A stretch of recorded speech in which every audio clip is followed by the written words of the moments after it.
السلام علیکم ورحمۃ اللہ وبرکاتہ۔ ناظرین، استقبال ہے فکر و خبر اسٹوڈیو میں، میں رضوان احمد ندوی ملکی اور عالمی اہم اور خاص خبروں کے ساتھ۔ تو ناظرین، بڑھتے ہیں خبروں کی تفصیلات کی طرف۔ اسی کا شہر، وہی مدعی، وہی منصف، ہمیں یقین تھا کہ ہمارا قصور نکلے گا۔ پدماوت ایکسپریس میں گزشتہ دنوں مراد آباد کے مسلم کاروباری کے ساتھ مار پیٹ کا واقعہ پیش آیا تھا، اور اس معاملے میں جو ہے وہ نیا موڑ آ گیا ہے۔ اب اسے اس معاملے کو چھیڑ چھاڑ کا بتا کر خود متاثرہ کو ہی گرفتار کر لیا گیا ہے، یعنی عاصم جس کے ساتھ مار پیٹ کی گئی اسے اب گرفتار کر لیا گیا ہے۔ اور چھیڑ چھاڑ کی جو ذکر کیا گیا تھا، اب اس کی متاثرہ اچانک سے سامنے آ گئی ہے، اور اس نے بتایا کہ اس کے ساتھ عاصم نے چھیڑ چھاڑ کی تھی، جس کی وجہ سے ہی اسے مارا پیٹا گیا تھا۔ دراصل گزشتہ دنوں جب عاصم کی ویڈیو وائرل ہوئی تھی تو اس پر یوپی پولیس کی بدنامی ہوئی تھی، اور کہا جا رہا تھا کہ کس طریقے سے یہاں اقلیتوں کے ساتھ سلوک ہو رہا ہے۔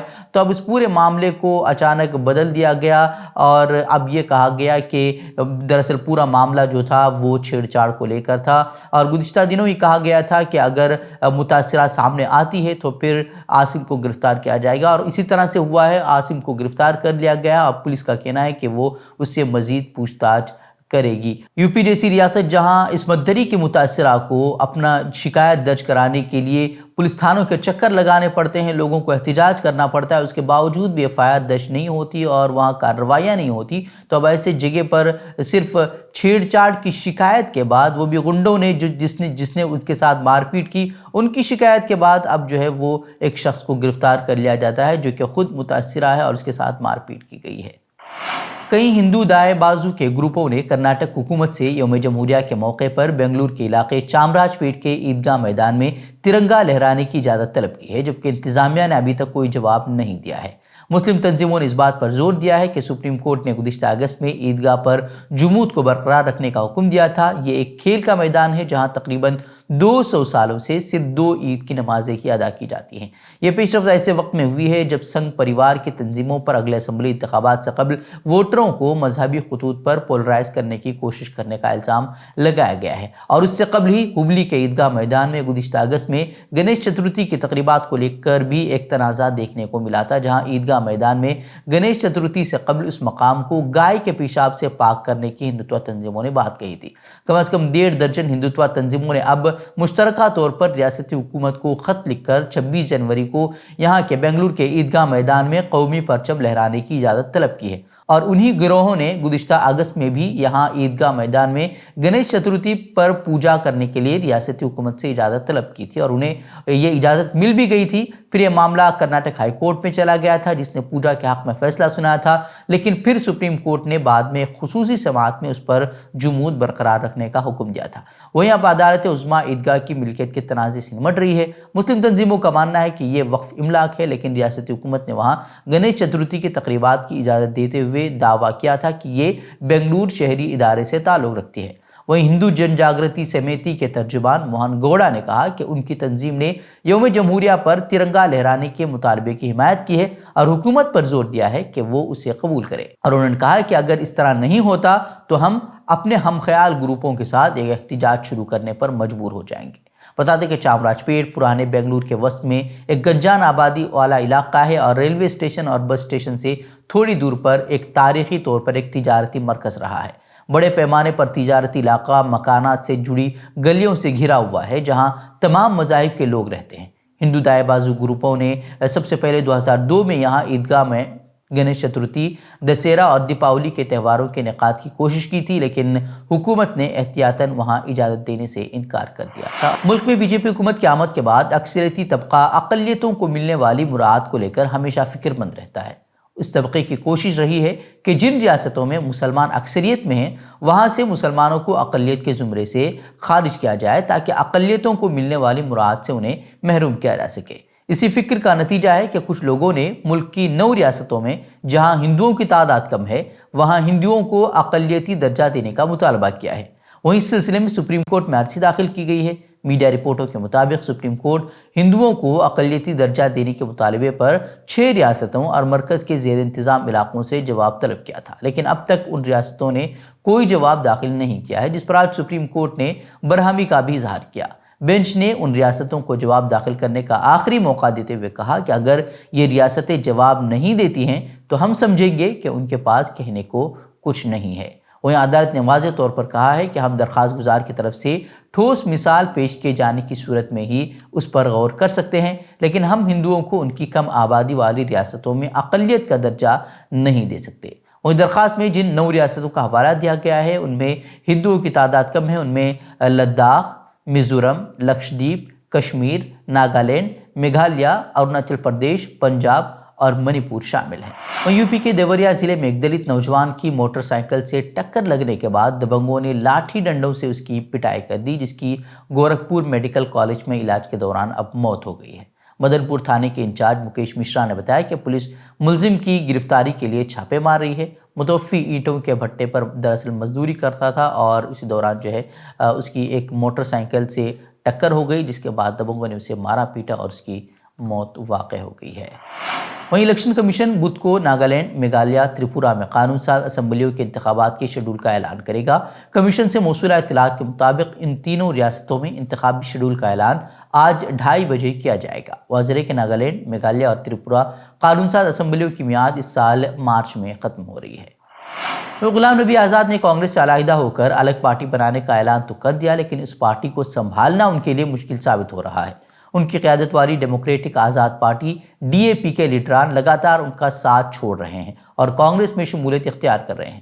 آج ایک بار پھر غلام نبی آزاد کو اس وقت زوردار جھٹکا لگا جب تقریباً 60 لیڈران نے DAP کو چھوڑ کر کانگریس میں شرکت اختیار کر لی۔ کانگریس نے لیڈروں کو پارٹی میں شامل کرنے کے لیے ایک تقریب کا انعقاد کیا تھا، جس میں سابق نائب وزیر اعلیٰ تارا چند، سابق وزیر پیرزادہ محمد سعید اور سابق رکن اسمبلی بلوانت سنگھ بھی موجود تھے۔ یہ لیڈران بھی کچھ دن پہلے ہی غلام نبی آزاد کی پارٹی چھوڑ کر کانگریس میں لوٹے تھے۔ واضح ہے کہ غلام نبی آزاد نے 16 جنوری کو ایک ٹویٹ میں اشارہ دیا تھا کہ 17 جنوری کو DAP کے کئی لیڈران کانگریس میں شامل ہوں گے۔ مودی حکومت کے ذریعے chief justice of India DY چندرچوڈ کو خط لکھ کر کالجیم میں اپنے نمائندے کو جگہ دینے کا مشورہ پیش کیے جانے کی کانگریس نے سخت مذمت کی ہے۔ کانگریس جنرل سیکرٹری رندیپ سنگھ سرجیوالا نے الزام عائد کیا کہ PM مودی، مرکزی وزیر قانون اور دیگر آئینی افسران قصداً ایک منصوبہ بند سازش کے تحت عدلیہ کی سالمیت اور آزادی پر حملہ کر رہے ہیں۔ سرجیوالا نے کہا کہ ان کا واضح مقصد عدلیہ پر قبضہ کرنا ہے تاکہ حکومت کو عدالت کے ذریعے ان کے من مانے کاموں کے لیے جواب دہ نہیں ٹھہرایا جا سکے۔ رندیپ سرجیوالا نے کہا کہ ایسے وقت میں خاموش رہنا بڑی غلطی ہوگی کیونکہ سبھی اداروں پر قبضہ جمانے کی کوشش کی جا رہی ہے۔ انہوں نے کہا کہ عدالتی اصلاح ضروری ہے، لیکن یہ مودی حکومت کی ماتحتی نہیں ہو سکتی۔ اٹھو اور عدالتی آزادی کے لیے اپنی آواز بلند کرو، اس طرح کا بیان وہ سرجیوالا نے دیا ہے۔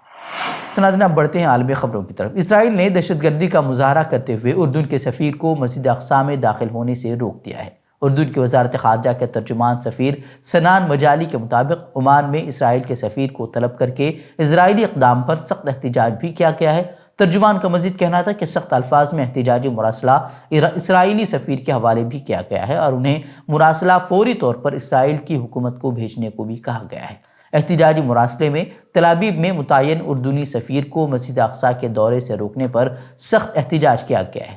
مکتوب کے مطابق مقبوضہ بیت المقدس اور مسجد اقصی کے امور کی تمام تر ذمہ داری اردن کی ہے اور اردنی اوقاف، اسلامی امور اور مقدس مقامات مسجد اقصی کے تمام امور کو منظم کرنے اور اس تک رسائی کو منظم کرنے کے لیے خصوصی دائرہ اختیار کے ساتھ قانونی اتھارٹی ہے۔